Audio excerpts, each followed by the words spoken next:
Hello, it's Enemy Album Club. Are you excited? Time. I'm very excited. As always, we're always excited. There's not many of these left this year. I know. So sad. There's always next year. But there'll be loads next year, Yeah. probably roughly 52. Roughly that, Because that is how many weeks there are in a year. Exactly. And Dan, you know what happens every week of the year?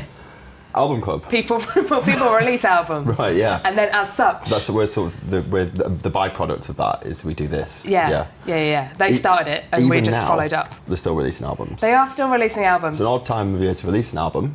I know that isn't a Christmas album, yet people are doing it. Mm-hmm. People are persevering with releasing the albums. So, as usual, 2 new albums and 1 golden oldie that's 50 years old today. Sort of, but we'll explain the sort of. And it's technically not maybe an album, but it did come out in 1967, nevertheless. We'll explain. We'll explain. Stay with us. Don't go anywhere. But, new stuff first. Beginning with, what's the first album? QTY with QTY.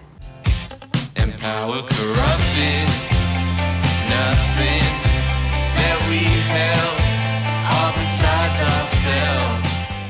So Dan. Is that, are you definitely pronouncing this correct? QTY? It's not QT. Right.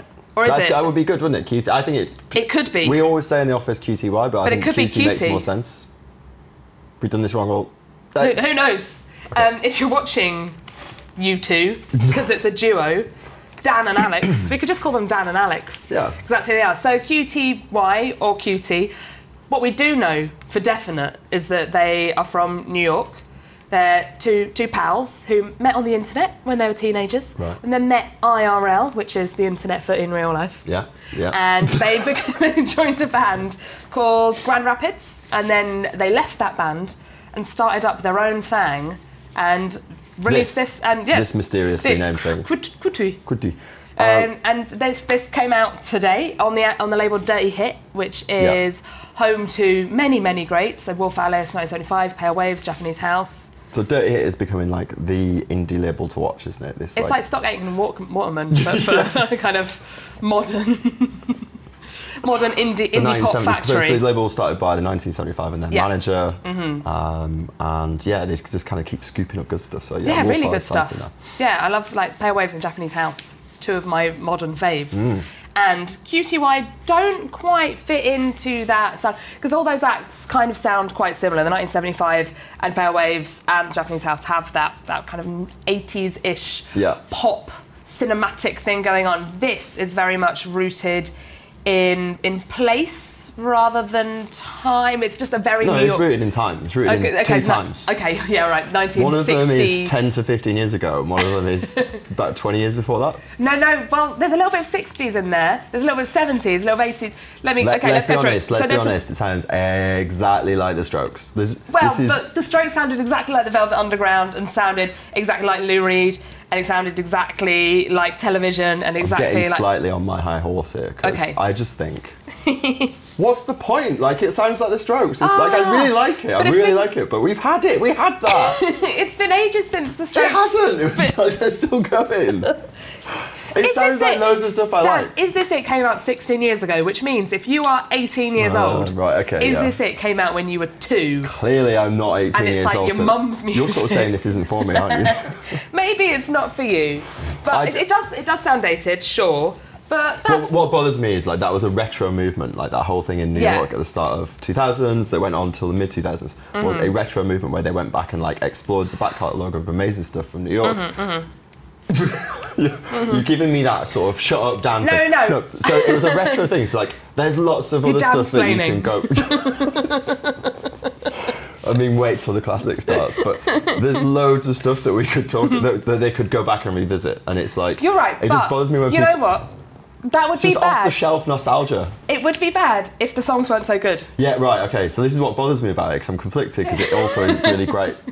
So fuck you, QTY.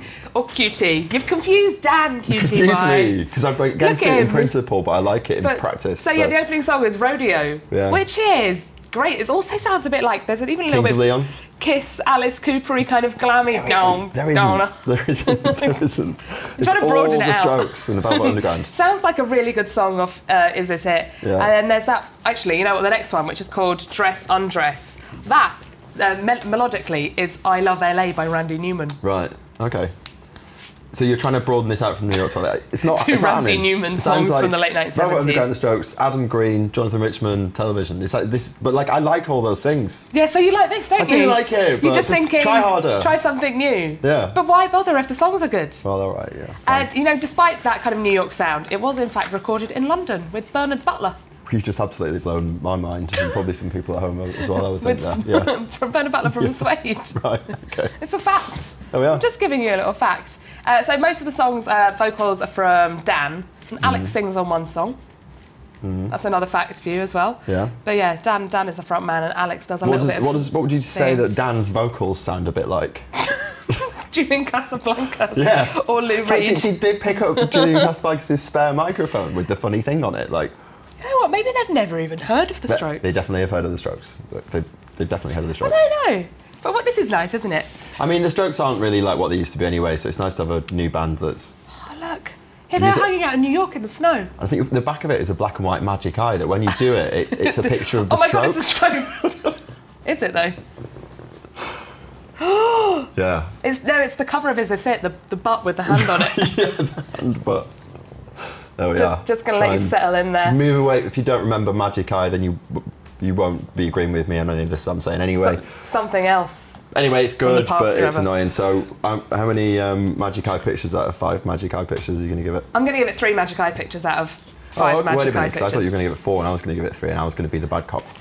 No, because I think that's quite cool when you do that, when you put it in the other way around. Yeah. That's maybe better. Okay. Just I'm an going idea to that give it 4 QT Magic Eye pictures then, in spite of everything I just said. So it's an 8. No, 7. It's a 7. Oh, It's a 7. Dan and maths. Not the best combo. There we are. QTY, if you like the Strokes, you'll like this. And if you've never heard of the Strokes, then get into this, and then get into the Strokes, and then Yeah. get into the Velvet Underground, and then listen Yeah. to some television, and then... Just pop eating itself like a giant human centipede of shit. Now, let's get on to the next thing, which sounds like loads of old country. The next is the new Chris Stapleton album.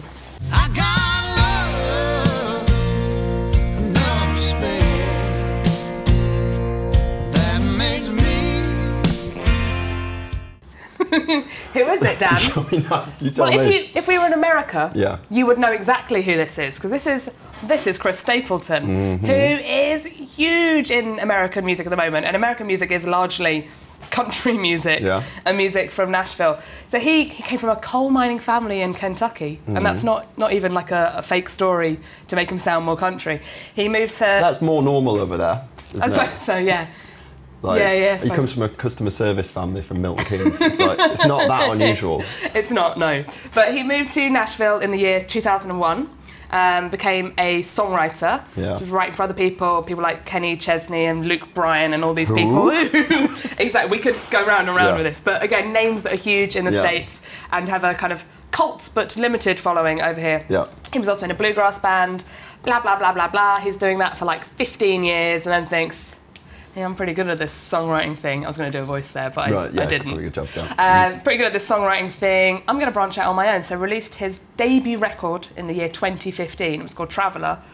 Went to number 1 in When the he would have Billboard been charts. about 37 or something, so he left it a while. Oh, yeah. But you But can, this was all like you can songs- look like this in country music quite happily. And Yeah, it's definitely. not, But youth doesn't have the currency that it has, for example, for a band like QTY. he could be QTY's dad.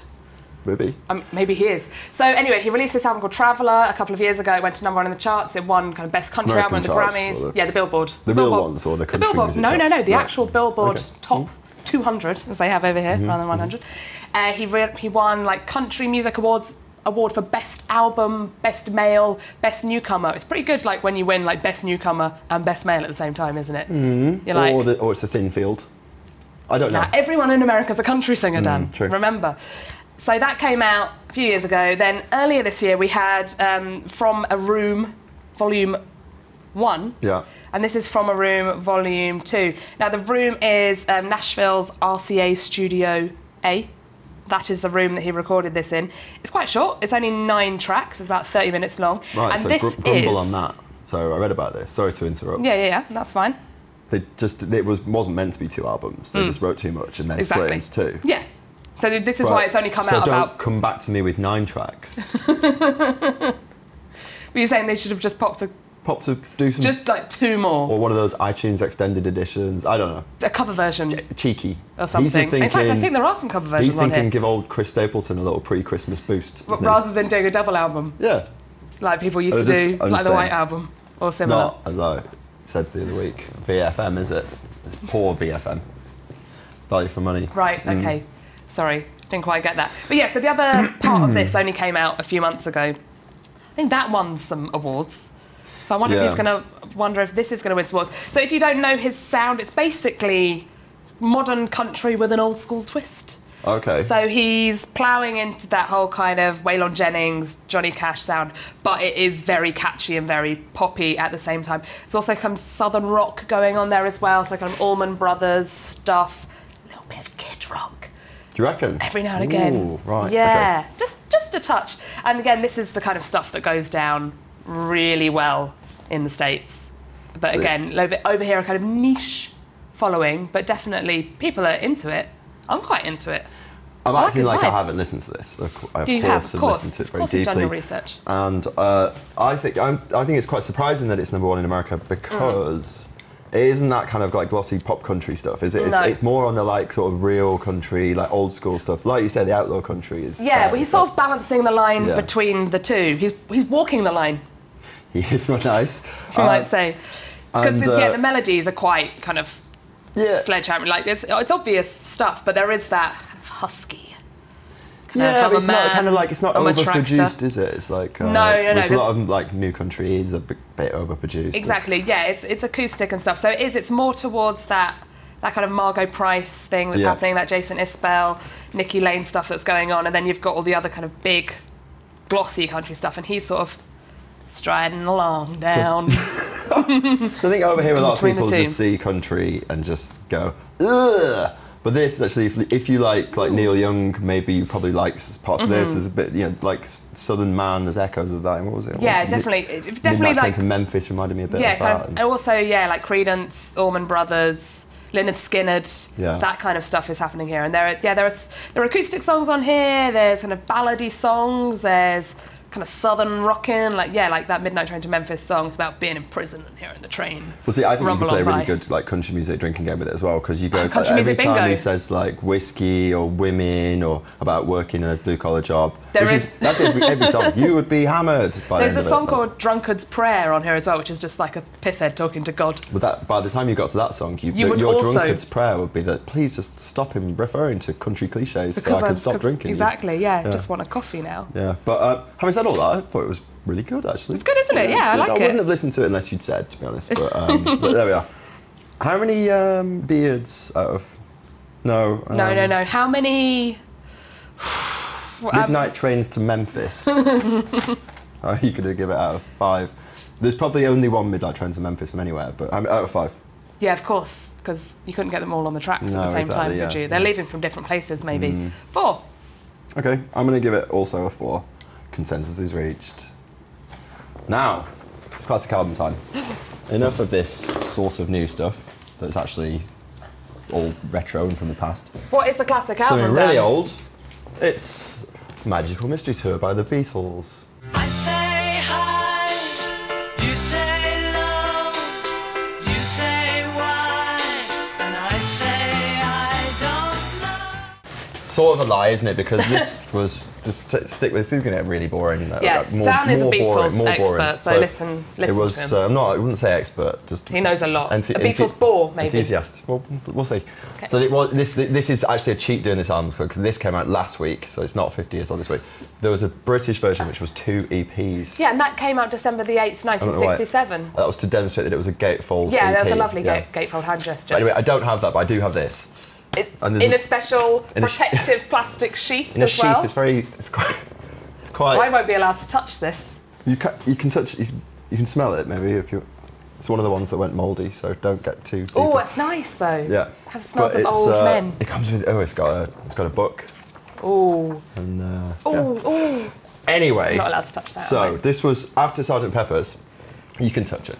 After Sgt. Pepper's, Paul McCartney came up with this project, which was to kind of keep the creative momentum going. Where they wanted to do a TV special, and the idea was they all packed on a bus with loads of like members of the public and kind of planted actors and this kind of thing. Okay. Then Brian.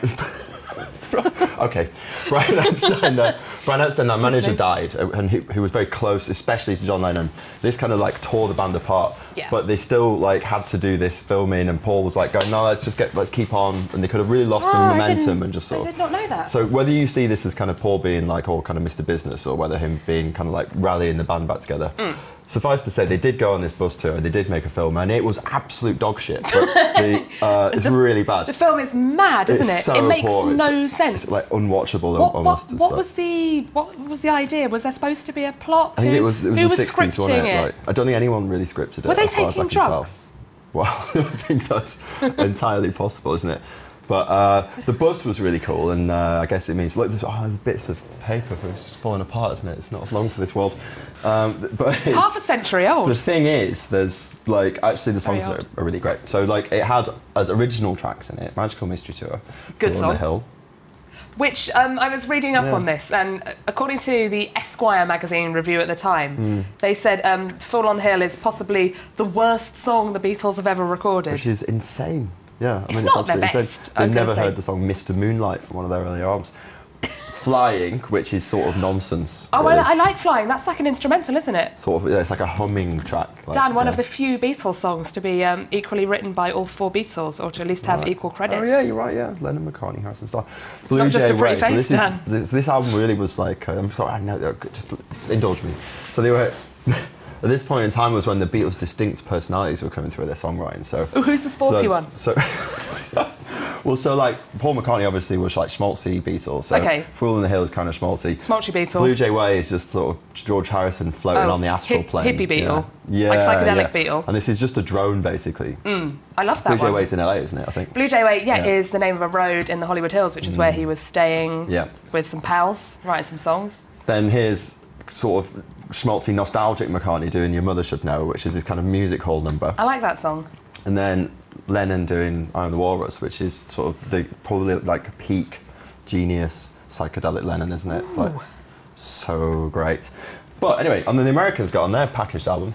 Also the singles, Hello Goodbye, Strawberry Fields Forever, Penny Lane, Baby You're a Rich Man and All You Need Is Love. I think the Americans win, don't they? They won. Oh, just put, like Strawberry Fields Forever, which is the greatest Beatles song. Definitely the song that Lennon said was his greatest achievement. Yeah. Didn't he? Which is like, fair enough, it is. I mean, it's true. It's just It's really good. Yeah, it's probably like so yeah, much happening, so many layers, so much texture. So I like great. a song with texture. Like Lennon was really at that, like the height of this psychedelic power. Like those songs are just so unusual the way they're written as well. Like nothing else sounded like it. Probably stuff does since like QTY will probably cover it in a bit. But Only if someone else has covered it in the middle, and then they can cover it on top of that. But even those B-sides there, so Baby You're a Rich Man is actually a really great B-side. And anyway, I've gone on about this enough. Suffice to say, would you like to say anything about it? No, I think you've said everything. I'm sorry. That's fine. No, you are, like I said, the expert. No, just an And I'm enthusiast. glad that... So this came in between the 8th and 9th Beatles albums. I count it as an album. I think like when they've reissued it since, they've always reissued the American version of the album. Which comes with all the amazing singles. So the contemporary singles that weren't on albums, because they used to have this sort of weird thing about like value in the 60s where it's like you'd put a single out and then if an album came out a month later, it wouldn't have that single on it. Right. Because it's like, well, everyone already has like that you've already single. got that. Yeah. Weird. Yeah. Put it on the album. So this did scoop up all those singles, but like the combined power of that is great. And also like, is that the best font ever? Maybe. Like, it's a good isn't it? font. Like, yeah. Like I'd like that on my grave. Dan Stubbs. Be good, wouldn't it? The magical Dan Stubbs. Can I tell you a little fact about Blue Jay Way as well? Yeah. That's the first song that Charles Manson heard and thought that the Beatles were communicating to him. Oh. So that's the one where he's like, Right. I'm going to do some mad stuff. I'm going to blame it on the Beatles. And that was the one that he was like, that first got him linked in, because that was the first ever Beatles song about America or kind of about their American experience. So he was like, oh, they're over it says, here. please don't be long, please don't be long. Right, so it's their fault. Charles is like, 1 second. But yeah, to sum up, I would say, shit film, great album. And I'm... Like Titanic. Shit film, but that song by Celine Dion's really good. How many walruses, or what walri? I don't know if that's the... I suppose... Out of 5. I suppose you have to give it 5 walruses. You have to give it 5! I'm glad of that. Hey, there's a bonus, Leonie. What? Yeah, we're not. Don't worry, we've nearly finished. Just that we got sent this lovely Otis Redding nice. Box set, didn't we? And well, I say we, it's me. And it just bears showing really because so you there's can, not just your one Otis Redding album, not just you two. I won't do that. It's 7, 7 Otis Redding albums, and this is out next week. Buy it for your beloved for Christmas. For the Otis Redding fan in your life, yeah. Ooh. Try a little. Vinyl's lovely, isn't it? Yeah. Yeah. Heavy though. And you have to turn it over halfway through. You do. Which is but annoying. anyway, so yeah, the hits on here, Dock of the Bay, Try a Little Tenderness. I'd be happy if it was just Try a Little Tenderness 100,000 times. On each one, yeah. on every side. For 7 records. So there we are. I'd be into that. If you have a box set that you'd like us to shamelessly display on the camera in Album Club, please do send it to us. That's it, isn't it, really? Yeah, I'm going to take these away with me. Ooh. Well, you got two of the 7. No, I don't think. Thank you for joining us in Enemy's Weekly Album Club. We'll be back next week with a Christmas special. Oh, I can't wait. Ooh, what? I can't wait. Scrooge. I can't wait. What's no, a I meant Grinch? it. That was me being. Oh, I can't wait for Christmas. I'm more excited about Christmas Album Club than I am about Christmas. Really? No, I don't like either. Okay. Bye.